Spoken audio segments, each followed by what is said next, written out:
മാന്യ സദസ്സിന് നമസ്കാരം. കേരളക്കരയാകെ ഞെട്ടിക്കുന്ന, ഉറക്കം കെടുത്തുന്ന ഒരു സാമൂഹ്യ വിപത്ത്. ഭരണകർത്താക്കളും പൊതുജനങ്ങളും ഈ മഹാവിപത്തിന് പരിഹാരം കാണാനാവാതെ പകച്ചു നിൽക്കുമ്പോൾ നിരവധി ജീവനുകളാണ് ഇവിടെ ഹോമിക്കപ്പെടുന്നത്. എൻ്റെ കൊച്ചു മോണോ ആക്ടിൽ തെറ്റുകുറ്റങ്ങളുണ്ടെങ്കിൽ ക്ഷമിക്കണമെന്ന് വിനീതമായി പറഞ്ഞുകൊണ്ട് തുടങ്ങുകയാണ്. മുതലാളി, എനിക്ക് കുറച്ച് കാശ് കടം വേണം. അടുത്ത മാസത്തെ ശമ്പളത്തിൽ കുറച്ചാൽ മതി. എൻ്റെ മകൻ്റെ പിറന്നാളാണ്. പിറന്നാളായതുകൊണ്ട് പുത്തൻ ഉടുപ്പ് വാങ്ങിക്കൊടുക്കണം. നല്ല ആഹാരം എന്തെങ്കിലും ഉണ്ടാക്കി കൊടുക്കണം. ഞാൻ വേണമെങ്കിൽ കുറച്ചധികം സമയം കൂടി ജോലി ചെയ്യാം. അതിനെന്താ ഉഷേ, നീ കഷ്ടപ്പെടുന്നത് മുഴുവൻ നിന്റെ മകന്റെ പഠിത്തത്തിനും അവന്റെ സന്തോഷത്തിനും വേണ്ടിയല്ലേ?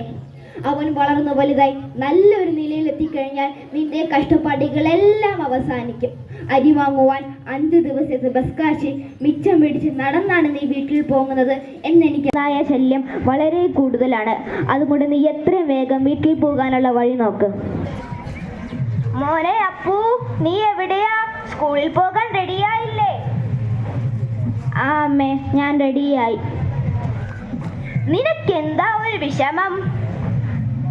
അതമ്മേ, ഇന്നെൻ്റെ പിറന്നാളല്ലേ, അമ്മ മറന്നല്ലേ? അമ്മയുടെ പൊന്നിന്റെ പിറന്നാള് അമ്മ അങ്ങനെ മറക്കുമോ? അമ്മ മുതലാളിയെടുത്ത് കുറച്ച് കാശ് കടം ചോദിച്ചിട്ടുണ്ട്. പിറന്നാളൊക്കെ നമുക്ക് വൈകുന്നേരം ആഘോഷിക്കാം. പുത്തൻ ഉടുപ്പും മിഠായും ഒക്കെ. ഇപ്പോൾ നീ സ്കൂളിൽ പോയിട്ട് വാ. ശരി അമ്മേ. അപ്പു, മനുവല്ലേ കൂടെ? സൂക്ഷിച്ചു പോണേ. ഉണ്ടമ്മേ, പോയിട്ട് വരാം. ഹായ് അപ്പു, ഇന്ന് നിന്റെ പിറന്നാളല്ലേ? മിഠായി ഒന്നും കൊണ്ടുവന്നില്ലേ? ഹായ് മനു, ഇന്ന് മിഠായിയൊന്നും കൊണ്ടുവന്നില്ല. അമ്മയുടെ കാശില്ലായിരുന്നു. നാളെ കൊണ്ടുവരാം. അതൊന്നും സാരമില്ല, വാ നമുക്ക് വേഗം പോകാം. മനു, ഒരു പട്ടിയുടെ കൊരയല്ലേ കേൾക്കുന്ന? വാ വേഗം പോകാം നമുക്ക്. അപ്പു, ദേ പട്ടി, ഓടിക്കോ.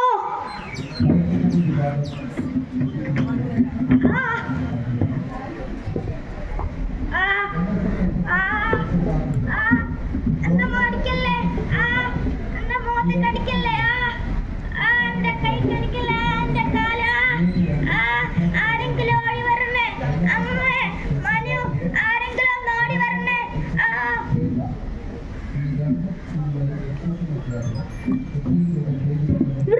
ഇവിടെ കൈവിടാനല്ലേ പറഞ്ഞ?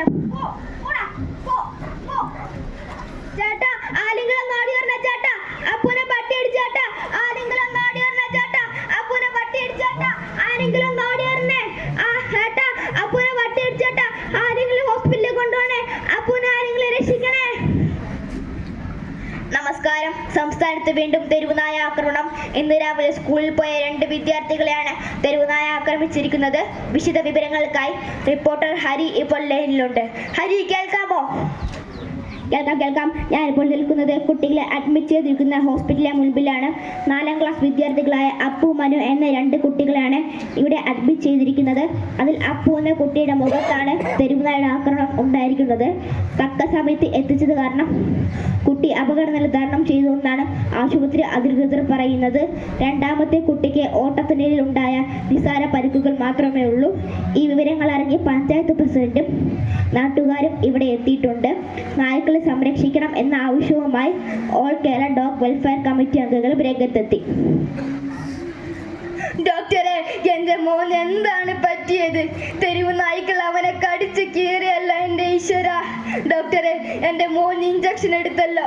അവന് ഒരാപത്തും കൂടാതെ എനിക്ക് തിരിച്ചു തരണേ ഡോക്ടറെ.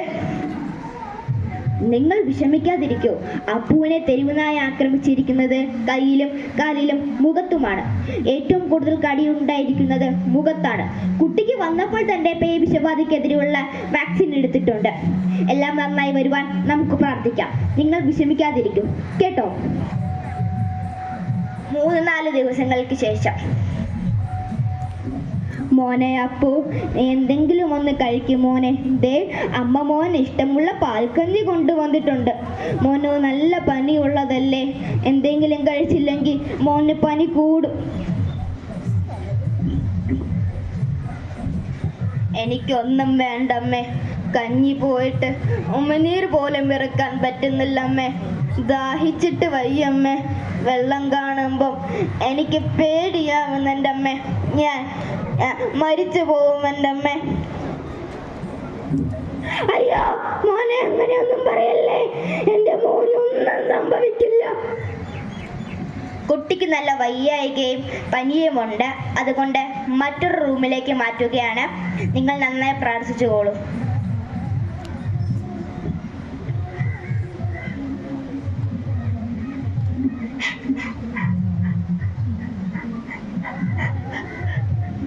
ദാഹിക്കുന്ന അമ്മ,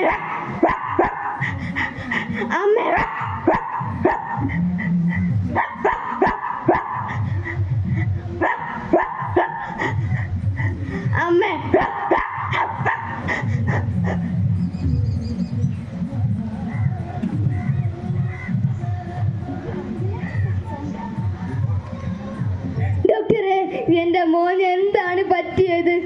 ഇഞ്ചക്ഷൻ എടുത്തിട്ടും എന്താ എൻ്റെ മോനെ രക്ഷിക്കാനാവാത്തത്?